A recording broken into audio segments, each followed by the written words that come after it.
Hoy hablamos de los excesos en Navidad y cómo esto puede afectar al corazón. Nuestra invitada de hoy es la doctora Rafaelina Concepción, presidenta de la Sociedad Dominicana de Cardiología. Le tenemos una pregunta capicúa, además de eso, pero se la vamos a contar ahorita. Buenos días, doctora, qué bueno que pudo venir. ¿Cómo se siente? Gracias, muchas gracias por haberme invitado. Es un placer y un honor para mí estar con ustedes en cadena de noticias y sobre todo ahora en la mañana, donde es un programa que es muy bien visto. Y hay mucha gente que sale en la mañana a comerse sus platos de mangú con... No, pero con eso no se meta. Tres ruedas de salami. Y todas esas cosas. No, le pero eso es muy bueno en la mañana. Una cebollita. Y una cebollita por arriba con un aguacatito. Y un aguacatico. Claro, eso es saludable, doctora. Sí, claro, pero ahora... Si usted quiere, le bajamos el salami a una. Exacto. Pero el aguacate no se puede. No, el aguacate no. Y más nuestro aguacate, sí, que está considerado que tiene mucha omega. Entonces... El dominicano. Eso es el aguacate no te eleva el colesterol. No. No. Te puede dar pijatura de aguacate. Eso es un mito, al contrario, te mejora lo que son los colesteroles. Claro está, depende de las cantidades que tú te comas. Claro. Porque todo depende en la cantidad y el exceso que tú lo hagas. Eso es buenísimo. Si usted tiene un exceso de comida un día anterior, usted tiene una semana dándose una mala vida con la comida, coma solo aguacate, pero mucho, y usted verá cómo el cuerpo responde. No sé Así si es. comenzamos haciéndole una pregunta o dejándola que usted haga las recomendaciones, un mensaje. A veces uno le da la sensación como que se está perdiendo el pleito. En el caso así de los especialistas como usted, que la gente no deja de comer y de beber en exceso. Pero vamos a darle chance que usted haga las recomendaciones. Mira, realmente Navidad es un tiempo de paz, felicidad y alegría, de reuniones familiares, de amigos, de fiestas en las empresas. O sea, en fin, hay muchas actividades. Y más ahora que nosotros estamos saliendo de un tiempo de pandemia en el cual estuvimos restringidos. Yo siempre he dicho, no hay que tener Navidad, no hay que tener una Semana Santa, otras actividades para tú comer bien. O sea, yo creo que comer bien no es, como buen dominicano, darse una hartura de comida que después tú no puedes ni respirar. Entonces, comer adecuadamente, no importa lo que sea que tú te comas. Puede ser hasta tu cerdito asado, pero no me vengas que tú te vas a comer 2 libras de cerdo, porque independientemente te va a hacer daño. Entonces, depende de las cantidades que tú comas y las calidades que comas. O sea, tú vas a encontrar por ahí artículos que te van a decir que el alcohol es un antioxidante. Puede ser, pero depende de la cantidad. ¿Por qué? Porque nosotras las mujeres, por ejemplo, son 16 onzas de cerveza, o sea, es media cerveza, una copa de vino, un shot de cualquier trago. Entonces, ¿quién se toma media cerveza? Porque la otra media, ¿a quién tú se la vas a dejar? Claro. La otra copa de vino, ¿a quién se la va a dejar? Decía Nani Peña que ella era feliz en una acera bebiéndose 16 cervezas. ¿Usted cree que una mujer no se bebe 16 cervezas? Sí, se beben más, hay que se beben más. Pero hace daño. Sí, pero eso hace daño. Independientemente hacen daño, o sea, porque es la cantidad de alcohol que tiene. O sea, primero viene una desinhibición tomando alcohol y después viene un estado depresivo y después viene la embriaguez. Claro. Entonces ahí tú no sabes lo que puede pasar. Y hay lo que se llama, por ejemplo, en medicina, el corazón contento del fin de semana, que es la arritmia que te ocurre o que te da después de una ingesta de alcohol voluminosa, o depende de cada quien, o sea, cada quien tiene un grado de alcohol para tener un factor de riesgo. Entonces depende de los factores de riesgo que tú tengas para tener ese famoso corazón contento, que son las arritmias que te dan lunes o martes después de...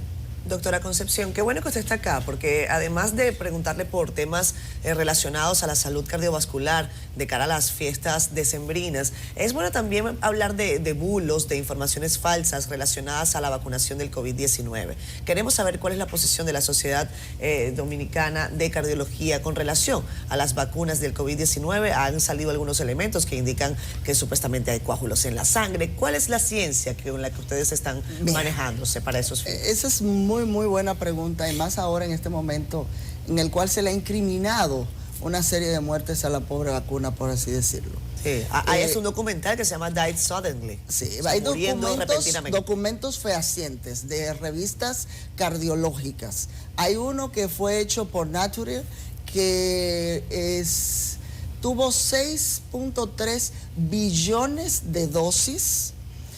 Inició ese estudio desde el agosto del 2020,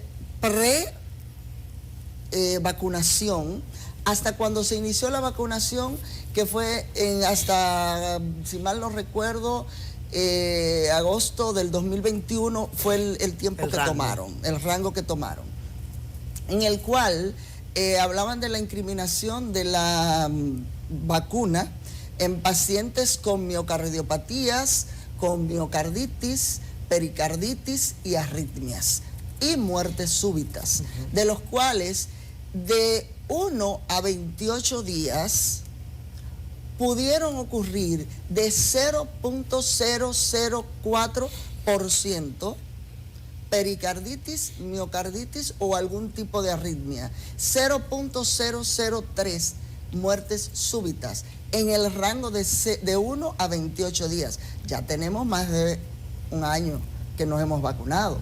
Entonces, lo que tenemos que valorar y ver es los factores de riesgo que tú tienes. Nosotros, por ejemplo, yo hablo de mi país, nosotros desgraciadamente no tenemos una cultura de chequeos. No tenemos una cultura de ir al médico, porque yo no voy a gastar ese dinero para que me encuentren sano, yo no me siento nada. ¿Y voy al médico cuándo? Cuando tengo una afección, cuando me está doliendo el pecho, cuando me estoy cansando, cuando acostumbro a subir las escaleras de CDN, pero cuando subí a la segundo nivel, ya siento como que me canso.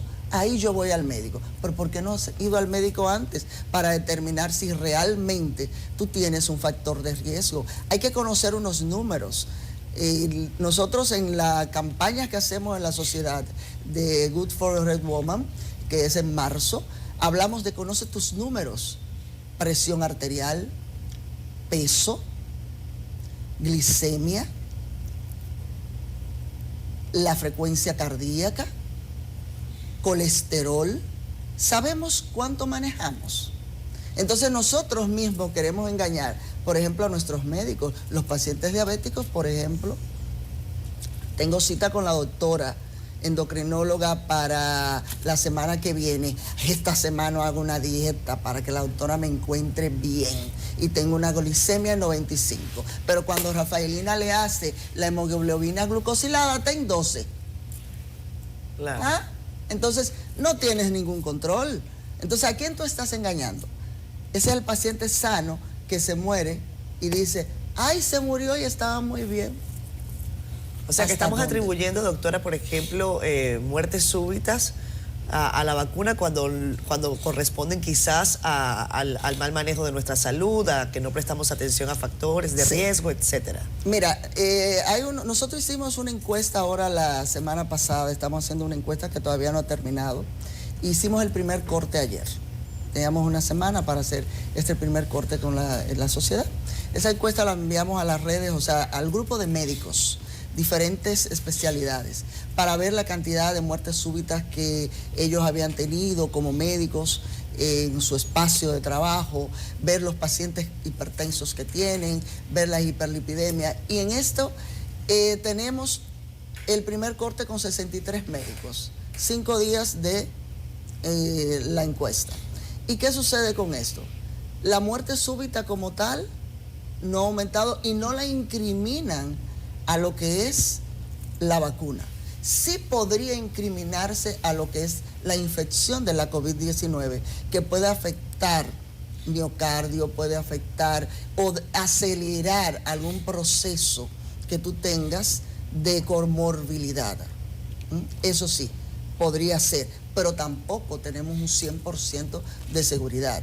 ¿Qué sucede en pandemia? En pandemia todos estábamos aterrorizados. Claro. Nadie salía a las calles. Las calles, veíamos las fílmicas, estaban desoladas. La gente estaba encerrado con un estrés un pánico increíble. Eso, el estrés es uno de los factores de riesgo predisponentes a enfermedad cardiovascular. Los pacientes hipertensos no iban a tener chequeos regulares. ¿Por qué? No tengo que ir porque el hospital está lleno de COVID. La clínica está llena de COVID. La diabetes se descontroló. El peso, aumentaron de peso. No se hacía ejercicio. Se tomaba mucho alcohol en la pandemia. Tomaban mucho alcohol, porque había un mito también que el que tomaba no le daba COVID. Un mito a conveniencia. No, porque todo es a conveniencia, siempre todo a conveniencia. No voy a hacer ejercicio porque el COVID anda en el Nosotros aire. tenemos un amigo que creo que tiene esa receta y él dice que no, que él estaba que desintoxica interno. Estaba ungido. Con alcohol dentro y alcohol fuera. Entonces, tú dices, si el alcohol por fuera limitaba el virus y había que lavarse las manos y mucho alcohol, ¿por qué no me lo tomo? Entonces, ¿hasta dónde eso es cierto? Pero también la comedera. La gente empezó a hacer pan en sus casas. Riquísimo, doctora. La gente fue feliz y descubrió que vivía con no poco, hay cosa, pero mira, tuvo excesos. Yo me di cuenta porque yo también me puse a hacer pan. Porque a mí me encanta el pan. Entonces, como uno no podía ir a los supermercados, yo me di cuenta que no hay cosa que tenga más grasa y sal que un pan.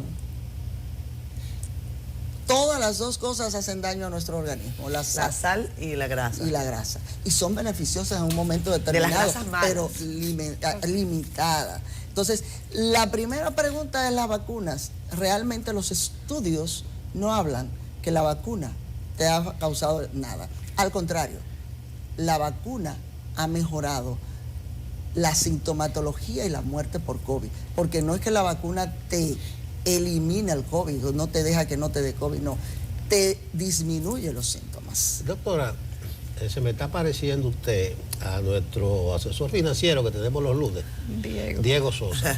Para él todas las cosas buenas son malas. No gaste, ahorre, no regale, no beba, no salga, no se ponga a comer, no tiene. Pero me gusta que usted, si bien muchas cosas buenas la limita, usted ha dicho que el aguacate es bueno, que 8 onzas de cerveza, que una copa de vino, claro, que un traguito. En Navidad pensamos en los excesos, pero vamos a ver si hay alguna recomendación de algo que usted diga que no debiéramos comer o que no debiéramos inclinarnos. Evitar, porque aparecen tantas cosas. Es que el ser humano, para ser feliz, no debe evitar nada. Lo que usted no debe es aumentar lo que son los azúcares, los carbohidratos y las grasas. O sea, si usted se va a comer en la mañana un desayuno opíparo con yuca, huevos, salami, queso, aguacate, frito, al mediodía no se coma un plato de arroz, claro, con un poco de equilibrio, carne, o sea, haga un equilibrio exacto de lo que usted va a comer. Pero vamos a hablar de la grasa, porque dice que hay colesterol bueno, colesterol malo, que hay grasa buena. Sí. ¿Qué tipo de grasa entonces? ¿Qué tipo de carne? ¿Qué tipo de cosas? No es que la carne no se puede comer. Para mí, yo no soy dietóloga, ni soy nutrióloga. Sí. Pero para mí mi carne debe ser una carne magra, una carne que no tenga alto contenido en grasa. Y si vas a comer una carne que tenga alto contenido en grasa, que sea una porción limitada. Eso ayuda, y que sea eso en la noche, o en el día, o en la mañana. Entonces, pero no te comas el chicharrón en la mañana, el chicharrón al mediodía, el chicharrón en la noche, porque vas acumulando grasa. La grasa y el corazón, entonces, vamos a ver. La grasa y el corazón va aumentándose. Son enemigos. Son enemigos. ¿Por qué? Porque te va acumulando grasa, ese contenido de colesterol bueno, colesterol malo, colesterol LDL tenemos. El colesterol bueno va bajando, el colesterol malo va aumentando, que es el LDL, el colesterol total, y entonces eso te provoca aterosclerosis. Claro. Esa aterosclerosis, que es un endurecimiento y un acúmulo de placas dentro de las arterias, pueden fracturarse en un momento determinado y tú hacer un síndrome coronario agudo. Pero ¿qué sucede? Tenemos también la parte genética, que no nos la buscamos. Y eso viene ya intraútero, con esas estrías grasas. Y esas estrías grasas van aumentando según lo que nosotros vayamos haciendo. Nuestra alimentación o el sedentarismo, aumentando el consumo de alcohol, el tabaquismo, que ahora hemos cambiado el tabaco por vape, que es dañino también. O sea, eso no es verdad, que dicen que el vape me va a sustituir el cigarrillo porque yo voy a dejar de fumar y eso me va a hacer beneficio. No hace ningún beneficio. Tampoco. Hace cualquier daño. Doctora, se ha hablado mucho en los últimos días de un famoso informe sobre las vacunas de Pfizer que hablan de porcentajes de personas a las que primero, que se aplicaron sin probar, y segundo, que hay porcentajes de ciudadanos que tuvieron daños por eso. Inclusive se habla de una coagulación en personas que murieron y hay videos que se pueden ver aleatorios al tema del informe. ¿Ha estudiado la Sociedad Dominicana de Cardiología este famoso informe? Mira, desgraciadamente nosotros en nuestro país no tenemos una estadística adecuada, porque lo primero que no tenemos es autopsias. El INACIP no nos da la potestad de hacer una autopsia. Nuestro país no tiene un protocolo de hacer autopsia, principalmente en pacientes que hacen muerte súbita o una muerte que tú dudas de que se murió. Hay estudios valorados con 3 vacunas, AstraZeneca, Pfizer y Moderna, y ninguna de las 3 provocaron lo que fue coágulos. El COVID como tal provoca una alteración de coagulopatía por la inflamación que produce. O sea, la COVID como tal. Pero en pacientes ya adultos, por ejemplo, ahora hay un descontrol que todo el mundo se quiere hacer un dímero. Este es el análisis para determinar si tú tienes coágulos. En pacientes adultos el dímero puede aumentar hasta 2 veces su valor normal, y eso es normal, valga la redundancia. Entonces, antes de hablar de coagulopatías o de coágulos en un paciente, tenemos que ver qué está pasando en él. Si realmente es secundario a un proceso de la COVID o a una vacuna. La vacuna no creo. Los antivacunas pueden decir muchísimas cosas, pero no hay una demostración científica con estudios que me digan que fue por la vacuna. ¿Por qué? Porque cuando tú haces un estudio, por ejemplo, de 6.3 billones de dosis y tú no tienes alteración de coágulos, tú dices, claro, ¿qué tengo? Doctor, usted ha hablado hoy mucho de prevención. Y estamos en la época en donde a la gente además no le gusta ir al médico. Así es. La gente en diciembre dice, dejo eso para enero. Baja la consulta. Dejo eso para enero porque no hay necesidad de yo saber que tengo algo en diciembre, o porque, bueno, arranco el año porque el que con busca eso. encuentra. Exacto. Entonces, es bueno saber si usted considera que enero es un buen mes para empezar a tratarse desde la manera preventiva, por ejemplo, enfermedades cardiovasculares, sobre todo desde la perspectiva de que en diciembre hay mucho abuso. Y quizás no sea el mejor momento para uno someterse a estudios, análisis, porque evidentemente la dieta se modifica, no necesariamente un individuo come las cantidades que suele comer en diciembre, altera también su mecánica de ejercicios, los gimnasios quedan desiertos en diciembre. Y le pregunto porque mucha gente deja para enero el tema de los análisis, si usted considera que es el mejor momento. Mira, a veces siempre estamos dejando para el lunes todo lo que queremos hacer. Sí. El mejor momento es ya, es hoy. El mejor momento de tú hacerte un chequeo es hoy, el mejor momento de empezar a hacer ejercicio hoy, el mejor momento de hacer una dieta o un cambio de vida saludable es hoy. O sea, el que sea Navidad, para que tú puedas disfrutar de esa Navidad, yo creo que debes hacer un cambio en el estilo de vida. Y para que tengas un año 2023 adecuado, saludable, feliz y contento, hay que hacer ese cambio. Lo primero es la prevención. Después que estamos enfermos, lo que tenemos que hacer es control. Pero tenemos que buscar, y no enfermo, o sea, una condición de vida. Porque el enfermo es aquel que no puede valerse por sí mismo. Entonces, yo digo, a tener una condición de vida adecuada. Entonces, el momento de prevención es ahora. no cuando tú te enfermes, no cuando empieces a tomar la pastilla, no cuando tengas un colesterol alto y voy a empezar entonces a hacer ejercicio para bajar el colesterol, o voy a tener que tomarme una pastilla para empezar a controlar el colesterol, o tomarme la pastilla para la presión, o la pastilla para la diabetes. O aumenté 5 kilos, para bajar 5 kilos no es fácil, aumentarlo es súper fácil. Súper fácil. Y cuando le hablamos de dieta a los pacientes, abren los ojos así, la dieta, ya me embromé.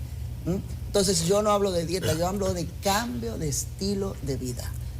Dejar de fumar, y no vapeo, no juca, porque hace daño igual o peor que eso.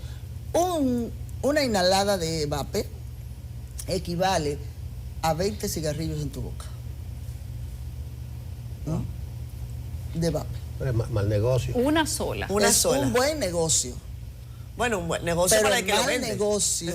mal negocio para el que la utiliza. Sí, no, porque hay una pregunta obligada que yo digo. Al que vende los vapes, o a la compañía que los vende, ¿a tus hijos tú se lo podrías dar? Claro. Bueno, el que Eso vende, es como el que vende droga. El que ¿Tú le vende darías la droga a o la tus hijos? compañía de seguro tiene pingo de beneficio. No.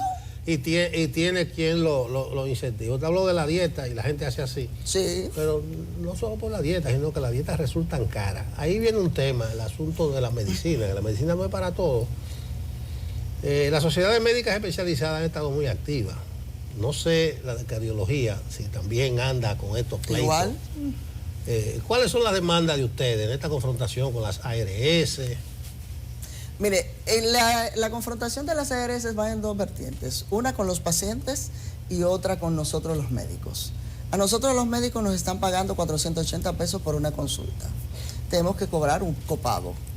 Porque por 480 pesos no es suficiente para uno tener una vida adecuada y organizada. Entonces, eso a 45 días.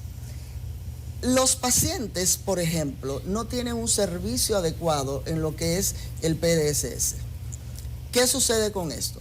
Hay procedimientos que las aseguradoras no se lo cubren a los pacientes. Tienen que tener un copago ellos para cubrirle cierto porcentaje. El paciente cuando va que tiene 50 años y tiene 20 pagando un seguro, por ejemplo, y va donde mi hipertenso, tengo que hacerle un historial clínico al paciente porque el seguro no le está cubriendo los análisis, el seguro no le está cubriendo un eco, el seguro no le está cubriendo la consulta, porque ese paciente no puede ser hipertenso. El paciente para hacer un procedimiento, por ejemplo, una rodilla, un reemplazo de rodilla que le vayan a hacer, o una fractura que tuvo, tiene que durar 5 o 6 días internos en una clínica, porque si tú lo despachas, tiene que durar 2 meses para que ellos le aprueben ese material de osteosíntesis. Un procedimiento quirúrgico cualquiera, una vesícula, eso tiene que dar 10 vueltas porque el paciente no puede, no te lo van a cubrir o te van a cubrir 1%. A los pacientes, por ejemplo, que le dan yodo radioactivo, el seguro no lo cubre. Y la paciente tiene que pagar 80,000 pesos por un yodo radioactivo. Entonces, los pacientes muchas veces, la ciudadanía tiene que saber esto. Porque son casos tal vez, tú dices aislado. No, son muchos casos. Son muchos casos de pacientes que han fallecido esperando una autorización para un cateterismo cardíaco. Y no llega. Y no llega. Son muchos pacientes que han fallecido para una diálisis y no llega para ponerle la fístula. Y el seguro no se lo cubre. Y tú tienes que pagar un ayudante, tú tienes que pagarle al anestesiólogo porque no te cubre el seguro esa parte. Entonces, ¿qué cobertura tenemos? El código. Nosotros, hay médicos, los jóvenes no tienen código y tienen que cobrarle privado al paciente o estar en un código sombrilla. ¿Por qué? Porque ellos se niegan a darle un código porque ellos no necesitan más médicos. Pero yo tengo que obligarte a que tú vayas al médico que yo quiero, no al médico que tú te sientes bien. Claro. Y el médico que tal vez te va a ayudar, y el médico que te va a decir, no, yo nada más te voy a pasar el seguro y no te voy a cobrar un copago porque te conozco. O sea, son muchas aristas que hay. Aparte de que anual le suben la tarifa a los seguros, Y eso lo sabemos todos, pero a nosotros ni a los pacientes les suben nada. Ese ajuste por inflación no se está transmitiendo. No, ellos se ajustan, pero a los demás... Y eso ha pasado durante no lo ajustan. años. Toda la vida. ¿Hace cuánto no se revisan las tarifas de No consulta? se ha revisado nunca. Nunca. Nunca. Ellos no la han revisado nunca y se le envían tarifarios nuevos y se le envían tarifarios nuevos. Nunca se revisa. ¿Cuánto debería costar una consulta, doctora, cubierta por la la consulta, nosotros hablamos de lo que es atención primaria, Sí. secundaria y terciaria. Entonces, dependiendo de ese nivel, una consulta pudiera tener un costo de 1.500, 2.500, 3.500 pesos. O sea, También en esos dependiendo de la términos. especialidad. Y dependiendo de las especialidades que tú tengas. Pero ellos quieren pagarle a todo el mundo igual. O sea, por ejemplo, Pero un cardiólogo que tiene 30 años de experiencia y X cantidad de estudios, tiene, según los seguros de las ARS, que cobrar lo mismo que quizás un médico que recién se haya graduado. Recién graduado. Cobra igual. Doctora, ¿han tenido ustedes acercamientos con las ARS como sociedad para tratar temas especializados, para saber por qué no le dan los códigos a los demás, por qué casos tan importantes como eso que usted menciona no se atienden en el tiempo que se requiere? O sea, se ha llegado ahora a un rompimiento con las ARS. Tú eres de esa ARS, no te atiendo, tienes que pagar privado. Pero sufre el paciente de todos modos. Viene sufriendo con la ARS y ahora está sufriendo también con la clase médica. O sea, en todo esto el más golpeado es el paciente, porque ahora está debajo de las dos sombrillas, simplemente aguantando los golpes. ¿Ha habido algún acercamiento para Yo diría que buscar una todos, solución? porque, o sea, nosotros no somos indolentes. Nosotros somos muy serviles a los pacientes y nos damos a ello. Y yo sé que, por ejemplo, como yo, hay muchos médicos que esas ARS que no se están tomando los seguros, a veces ni se le cobra a esos pacientes. O se le cobra una cantidad mínima. Y muchos le dicen, no te doy el recibo porque tendría que ponerte un total y no te lo estoy cobrando. No, y no se lo va a poder reclamar tampoco. No hay un acercamiento como tal. Hemos tenido diálogos con ARS, hemos tenido diálogos con la CISARRIL, hemos tenido diálogos con el Consejo, pero no hay un acercamiento como tal con ninguna sociedad. ¿Por qué? Porque nosotros, los clínicos, somos diferentes a lo que son los quirúrgicos. Los quirúrgicos, dicen los cirujanos, por ejemplo, no, si no me pagan 10,000 pesos por una apéndice, poniéndole un número, no lo operamos. Claro.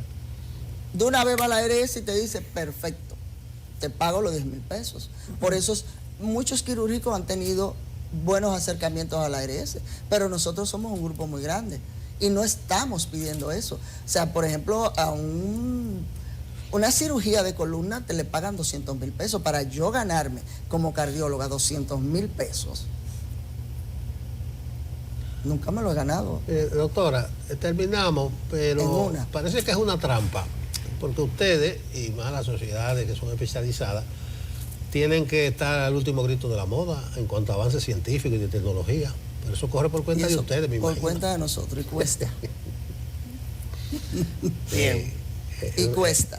Bueno, O sea, las inscripciones a las ley- sociedades, a las revistas, todo es eso complicado. cuesta. La ley del complicado. Gracias, doctora. Así es. Rafaelina Concepción, presidenta de la Sociedad Dominicana de Cardiología, ha estado con nosotros hoy. Nos Gracias, faltaron doctora. preguntas, doctora, pero la vamos a traer otra vez. Cuando quieran y deseen. Gracias a Gracias. ustedes.